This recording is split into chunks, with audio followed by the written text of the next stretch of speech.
Simon Hurley and Ranger sent me Simon's latest release, which includes brilliant additions to his stamping foam collection as well as his ink collection. So let's dive right into the video to check them out. Hi everyone, I'm Rebecca Keppel. In this video, I'm going to share the brand new Simon Hurley for Ranger circle cut stamping foam, acrylic block, which is perfect for getting even pressure with the stamping foam, and 3 new additions to the ink collection that are the most gorgeous neutrals I've ever seen. First, let's check out the new supplies in this fabulous release. First up, here are the 3 new ink pads with Simon Hurley's latest release, and you can see that they are 3 neutrals. You know I love bright colors. These are my favorite neutrals I've ever worked with, and I'll share more about them as we go through them in the video. Here is the acrylic block. It's a 5x6 acrylic block. It's thin and lightweight, but it's perfect for the stamping foam. And again, I'll share more about how to use it with the stamping foam later. And here is the circle cut stamping foam.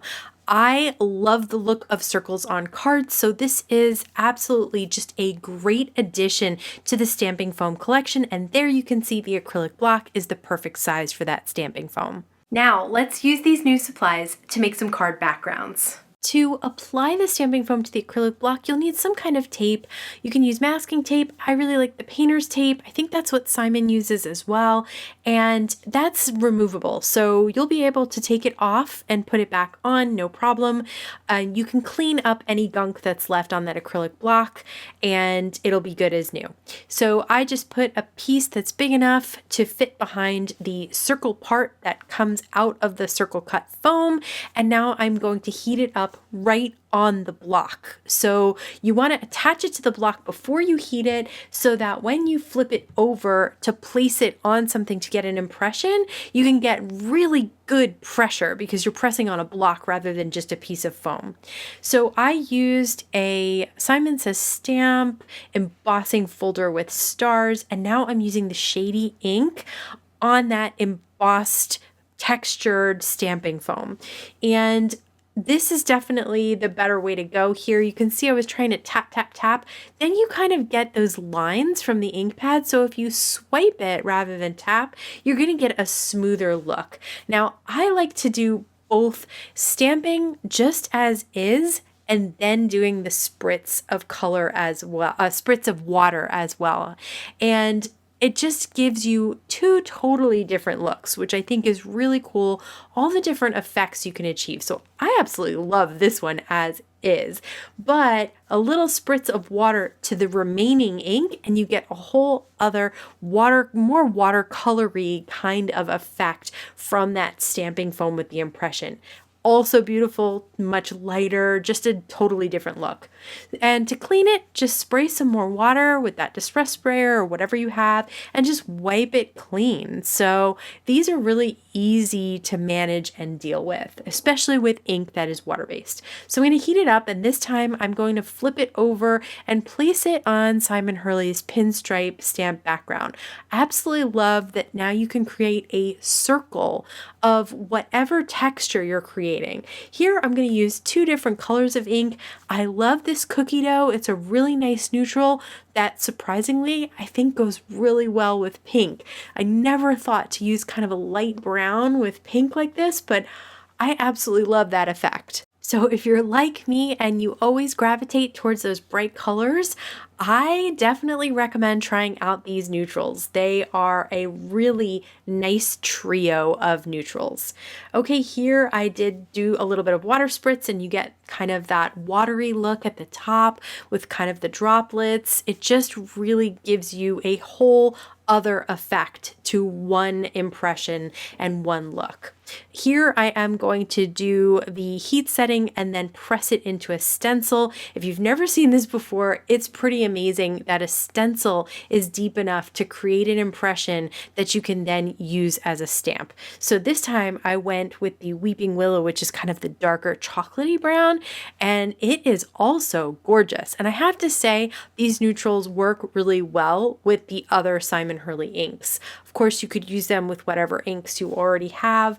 I really liked the way they played with the colors in Simon's collection as is. So this time I did spritz a little water and then got rid of that harsh line in between the two colors with my finger, and just smooth that out. And I love these backgrounds. They're so much fun. Like I said, circles are kind of my favorite way to create a spotlight on a card anyway.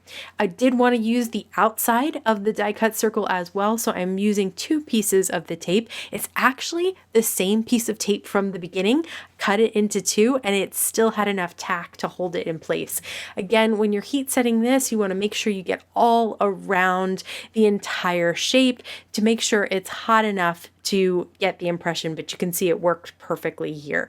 So again, this time I am going to mix a pink, I think I have rosy cheeks here, and then I'm going to mix that new cookie dough in. Oh my gosh, and now I'm hungry for cookies, but it's such a pretty color. I've never said that about a brown before in my life, but I really do like it a lot. So again, using that acrylic block makes it so much easier to get the impression exactly where you want it on the card. Here, I'm going to use the same impression. I'm going to use the shady ink to create that outside, and then I'm going to use shooting star on the circle to create the inside. So you can leave the circle open, or you can again stamp with another color. I also did rotate the lines a couple of times to make crisscross effects in that yellow center. So again, swiping the ink is the easiest way to get a nice smooth impression. And here I'm going to make a plaid on my circle. So I have the pink lines going in one direction, and then I rotate it 90 degrees and have the cookie dough lines going in the other direction. Super simple spotlight circle of plaid. Here I am going to use this one's the rosy cheeks, I think, and I'm going to stamp it down straight. I'm going to reapply some ink, and then I'm just going to turn it a little bit, not a full 90 degrees, and check that out. So you can get, with just one impression, so many different looks on your card background. And I am just like banging through these card backgrounds, like creating them so quickly that I was like, I wonder if I'm gonna have time to create cards with all these backgrounds. And once you have these really fun backgrounds, you can really add just very little to them and they turn out really great. Now let's take those backgrounds and turn them into some quick cards. As if we didn't have enough patterns on this circle, I decided to blend some dots with the tiny dot stencil to let you really see that cookie dough ink on its own as a background. So that's another thing you can do here with that circle, create more circles on the card, and I think that the mix match of patterns is really fun and cute. And I did cut it down so that I could layer it on some craft cardstock. Now I'm going to take the Owl Buddy stamp set, a sentiment and an owl, and stamp it with the Weeping Willow ink, which is a darker brown. I'll stamp it twice, sometimes 3 times, to really get a dark impression, and I'm going to call that a day. So these cards, once you have the backgrounds done, really all you need to add is a quick image and a quick sentiment, and you don't need to add much else. For this one, I did stamp another owl from the same stamp set. I know somebody asked me before which owl was from which stamp set. All these different owls come on one stamp set, which I think is really unique. They're different styles, and so you get a lot in the one stamp set. Okay, so I stamped it in Weeping Willow, and then I'm just going to ink blend lightly over it with cookie dough, again, to create that kind of haze of color on that owl, and then just fussy cut that guy out. This one is very easy to fussy cut. That's why I didn't fussy cut the last one, but I did fussy cut this one.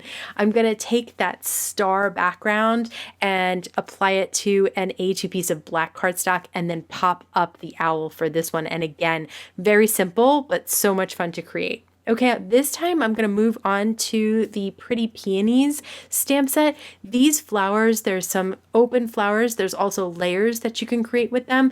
I have another card here that I quickly did, and they have so many pretty sentiments, but you can stamp them right over the plaid or the stripes or whatever impression you created, and that darker color over the lighter colors is just all you need to create a really quick, pretty card.